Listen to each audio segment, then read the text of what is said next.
Grand angle consacré au CERN, 4 lettres, C-E-R-N, le pilier de la recherche sur la physique. Il est d'ailleurs un peu à la physique ce que la NASA est à l'espace. Avec nous pour en parler, Fabiola Gianotti, bonsoir, merci d'être avec nous en direct des studios de la RTS, notre partenaire suisse. Vous êtes la directrice générale du CERN, l'Organisation européenne pour la recherche nucléaire. Alors première question, je m'adresse à la physicienne des particules que vous êtes. Nucléaire, c'est un mot que celles et ceux qui nous regardent entendent beaucoup dans l'actualité, dans différents domaines. C'est quoi l'énergie nucléaire et à quoi sert-elle?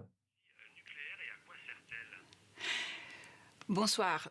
Tout d'abord, au CERN, on ne s'occupe pas d'énergie nucléaire. En fait, le CERN a été nommé Conseil européen pour la recherche nucléaire, car à l'époque, la physique de particules que nous étudions au CERN était appelée physique nucléaire.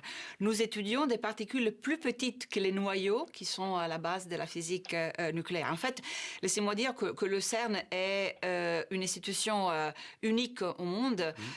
C'est une très belle réussite de l'Europe et le leader mondial incontesté de la physique des particules de haute énergie et des technologies associées. En fait, la physique des particules est la plus élémentaire de toutes les sciences, car elle étudie les constituants les plus petits de la matière et de l'univers, les lois de l'univers au niveau le plus fondamental. Donc, cette étude de l'infiniment petit nous permet aussi de comprendre l'infiniment grand. Donc, la structure et l'évolution de l'univers. Et bien sûr, comme vous pouvez l'imaginer, faire ces études demande des instruments très sophistiqués et très complexes. Et donc, le développement de technologies de pointe dans plusieurs domaines, avec des applications très importantes à la société. Par exemple, aussi une plateforme exceptionnelle pour... Pardonnez-moi, il y a un petit décalage. Par exemple, les champs d'application, on peut penser à la médecine notamment, à la radiologie, à la radiothérapie.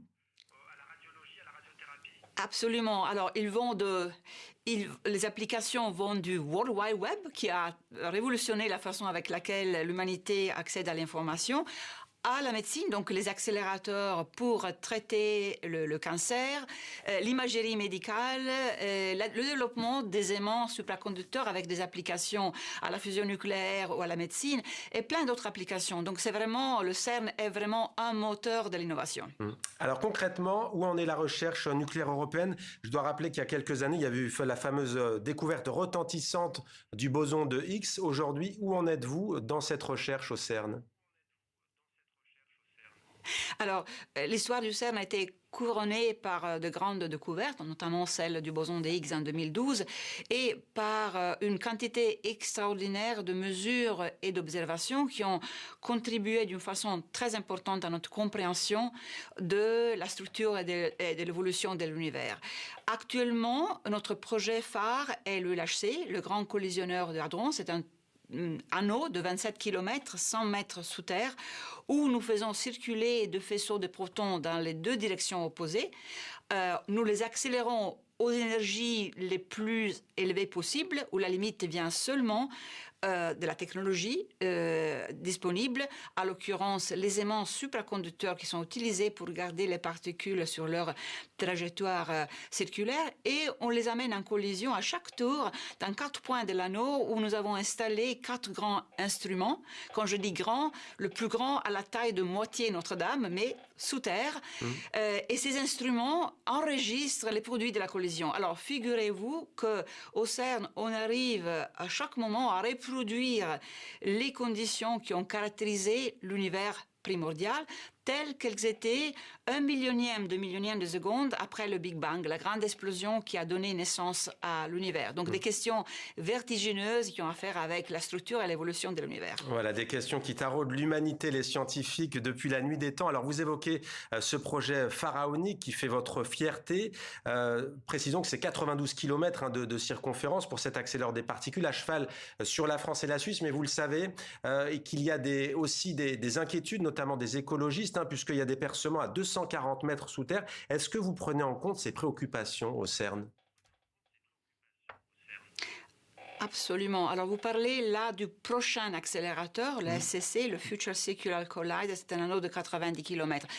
Le CERN attache beaucoup d'importance aux questions d'environnement et de durabilité. Je peux vous dire que ces aspects sont une priorité absolue depuis le début de mon mandat en tant que directrice générale du CERN en janvier 2016. Concrètement, tout d'abord, tous les 2 ans, nous publions un rapport environnemental accessible à tout le monde où nous présentons avec transparence et clarté l'impact actuel dans 11 domaines, de l'empreinte carbonique à la consommation d'électricité et d'eau, en passant par la gestion des déchets. Et nous fixons des objectifs ambitieux mais réalistes. Deuxième chose, nous développons des technologies de pointe qui peuvent aider pas seulement le CERN, mais la société plus en général à mieux protéger la planète. Un exemple, des câbles supraconducteurs qui permettent de transporter des grandes quantités de courant sans résistance. Nous avons une collaboration avec Airbus pour le développement d'avions propres.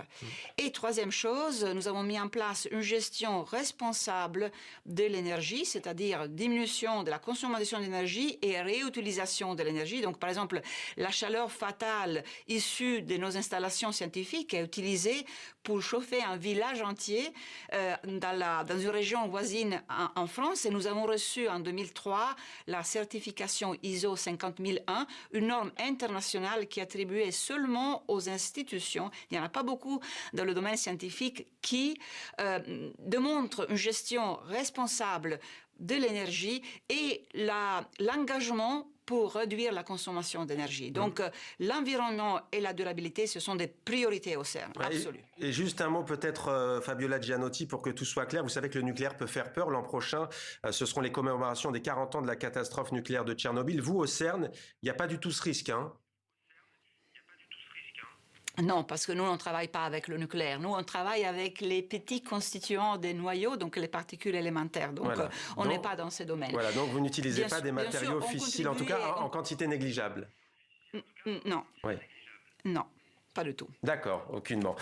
J'aimerais aussi vous interroger sur un projet que vous avez avec le Chili. Vous avez signé il n'y a pas si longtemps un partenariat avec ce pays d'Amérique du Sud. D'ailleurs, on ne l'a pas dit, mais il y a 25 États membres au CERN, je parle sous votre contrôle. Et le Chili a signé en tant que statut d'État membre, c'était lors de votre rencontre avec Essène Etcheverry, qui est ministre chilienne, qui s'occupe notamment de la science, de la technologie et de la connaissance. Que peut apporter ce pays, le Chili, à un organe comme le vôtre, le CERN ? Alors, comme vous l'avez dit, le CERN a 24 États membres et 9 États membres associés du monde entier, du Brésil à l'Inde, et le Chili a signé un accord pour devenir un État membre associé. Le Chili a une communauté scientifique très, très forte et ils ont travaillé avec le CERN pendant plusieurs décennies.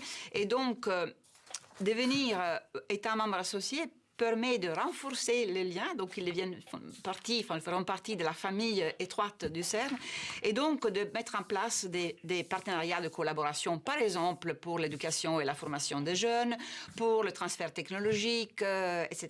Donc c'est la culmination, disons, le point clou d'une collaboration qui est en place maintenant pendant plusieurs décennies. Merci beaucoup Fabiola Gianotti. Je rappelle que vous êtes la directrice générale du CERN, l'Organisation européenne pour la recherche nucléaire. Merci beaucoup d'avoir été avec nous ce soir en direct sur TV5 Monde.